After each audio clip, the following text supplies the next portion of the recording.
Spoilers. Always assume spoilers. This is the only warning you're going to get on this channel. Right you are, Doge. This is the only warning you're going to get on this channel. Tired of people saying spoilers. Just assume there's going to be spoilers. Okay. Now, Quantamania, was it any good? As far as a movie by itself, it was okay, I guess. Anyway, excuse me, variant coming through. So it was right. As far as the movie is concerned, Quantamania was okay, but as far as the MCU at large is concerned, this is a huge L. The MCU has had a fundamental villain problem ever since Endgame. Infinity War Thanos was one of the best villains of all time. He had a purpose. You knew what he was doing and, more importantly, why he was doing it. And they showed how he felt the full weight of his decision. It bothered him. He had a heart. He showed us through important gestures, like keeping Gamora from seeing the eradication of half her people. In his mind, he knew all of this had to be done. He might have even sympathized with his argument, if not his methods. And Endgame Thanos was riding the coattails of that good writing, and that is about as far as it went when you're just doing the Steppenwolf thing. Every other villain has essentially been plug and play. ShangChi's father came close to being a decent villain, if you can really call him that. Antagonist might be more accurate. Villain kind of trivializes sometimes. Despite being misguided, he had a clear motive, you could empathize with his plight, but then they threw it all out for the obligatory kaiju-rific special effects riddled ending. One of the reasons that Star Trek has endured for more than 50 years is because it created good villains often couched in worthwhile moral questions about the human condition. Questions that still resonate today. Good writing can't be fearful, and by that I mean fearful of offending or going too far. And to be honest, that's what Star Trek has done these days. It's resorted to mindless pew-pew-pew, and the Orville has picked up the baton of that great writing style and is out tricking Trek by continuing to pose some pretty heavy-duty moral issues.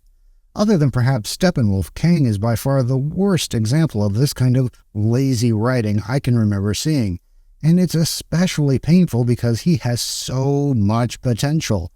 In the movie, we're told repeatedly how evil he is, how bad he is. We see Janet Van Dyne's fear of him, but we never hear or see why. She even dodges direct questions from her family. For an irritating length of time. Yeah, for nearly an hour, before she lays out some backstory, and when she does, you have to show, don't tell. And they show almost nothing. Even when they do tell, they tell almost nothing. All the other kings banished him. Okay, why? What'd he do? We get a brief barf of images when Janet touches his machine. Hey now. But it felt more like a signpost from the writers of, he's mad, just go with it. Other than her reaction, there was nothing for us to latch onto emotionally. Well-written bad guys establish themselves right away on how much of a threat they are. First time we see Darth Vader, he breaks a soldier's neck and throws him up against the wall. In hindsight, he probably would have used the Force to do that, but George probably couldn't have pulled it off at the time. Heath Ledger's Joker sets the tone. What doesn't kill you make you stranger. So, tell me about this fascination you have with Tommy Wiseau. He amuses me. Well, knock it off. Let's do the thing. Whoops. Heath Ledger's Joker sets the tone from the get-go by killing off his partners in a bank heist, but then in his quest to create mass chaos, he repeatedly sets up situations that hold a mirror up to society, like the two fairies primed to blow each other up. Who lives? Who deserves to live? Especially since one is filled with convicts. These are the moral issues that help make compelling, memorable movie villains. But every time Kang starts to get threatening in Quantamania, the teeth of the scene is immediately dialed back. It's like a car that can't get started. Even when he loses his shit near the end and starts killing off rebels himself, he looks more like Kylo Ren having a tantrum instead of the embodiment of evil killing off masses. And then he gets carried away by ants.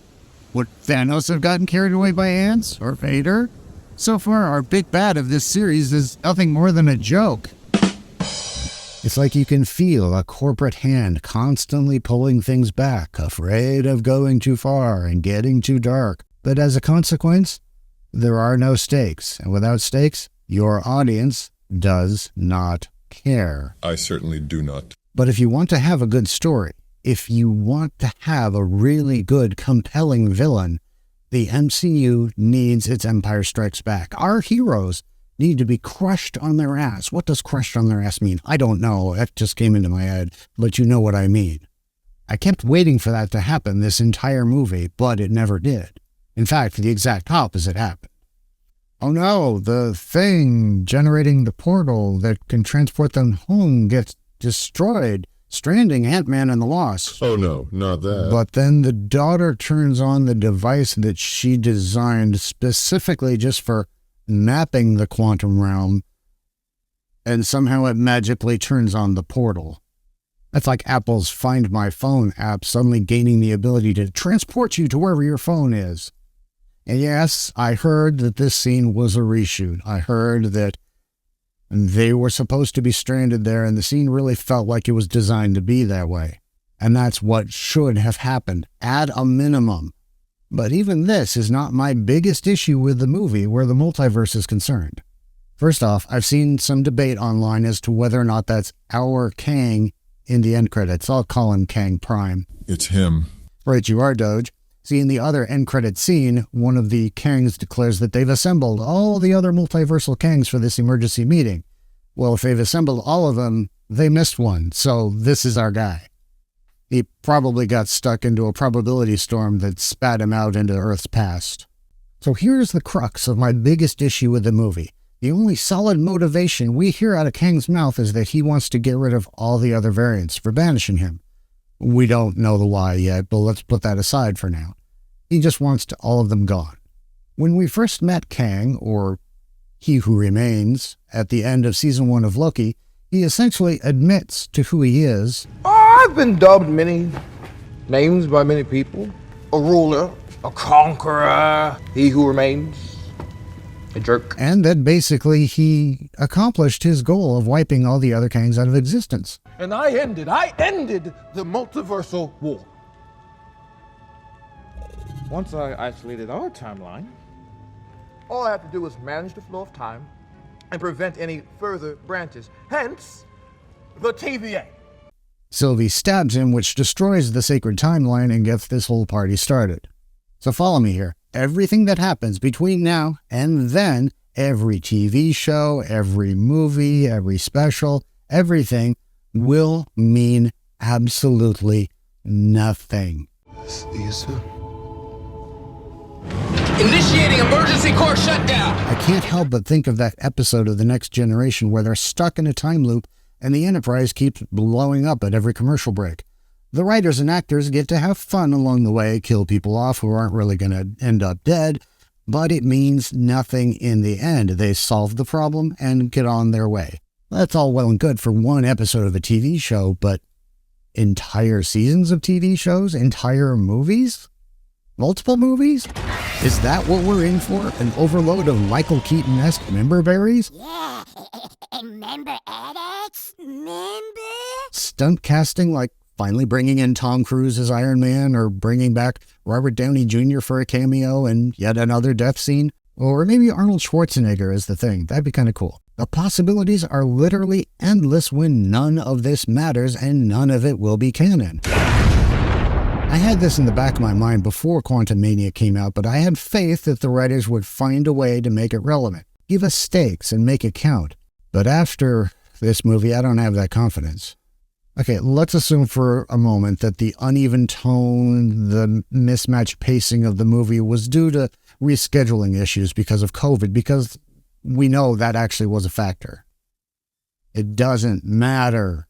They wouldn't have left well-written scenes of Kang's backstory and being a badass on the cutting room floor to accommodate. Those things would have still been in there, which means that they didn't exist in the first place. So he's supposed to be the next Thanos-level threat, but let's look objectively at what we've been given so far. He's lost in the past because his other variants yeeted him into the quantum realm. He's lost in the present to Ant-Man and family, and we know he's going to lose in the future when Sylvie stabs him. That's three. He's done nothing but lose. Bad guys have to win. They have to be a threat. How is this a threat? How is this scary? At least it took the entire Justice League to bring down Steppenwolf, although to be fair, when put into the proper context of the Snyder Cut, Steppenwolf really was just a tool all along for the real big bad, Darkseid. But here's that challenge I mentioned at the beginning of the show. Did I mention this? I don't know. I have a challenge for you. I used to write quite a bit, and there was a period where I was writing with a friend, and we would write like one story, and we would each write a chunk of the story, leaving it on some kind of cliffhanger that the other person would then have a challenge of writing our characters out of the scene into safety without doing little cheats like, and he woke up and stuff. You know, it was an exercise in creative thought process. What would you do in this situation? I still often find myself doing that same thing when I'm watching movies or TV shows, like, especially if it's really good, how would I write myself out of this? And this is really a tough one. Marvel has created a nearly insoluble villain problem. Even if you were to theorize for a moment that there's a worse Kang than any we've met so far, it doesn't matter. We already know that they lose. They all lose. Even if Kang Prime and He Who Remains aren't the same person, it doesn't matter. I mean, unless we do another time travel thing where we keep Kang from ever existing in the first place, I don't see a constructive way out of this, and that would be a cop-out too, because we've done that already with Thanos. And so he's just going to stab him again, so it's going to be wash, rinse, repeat. So tell me in the comments how you think Marvel could fix this problem and get this story back on track, because they've got a big problem. Johnny? You must provide treat, or I'll bork.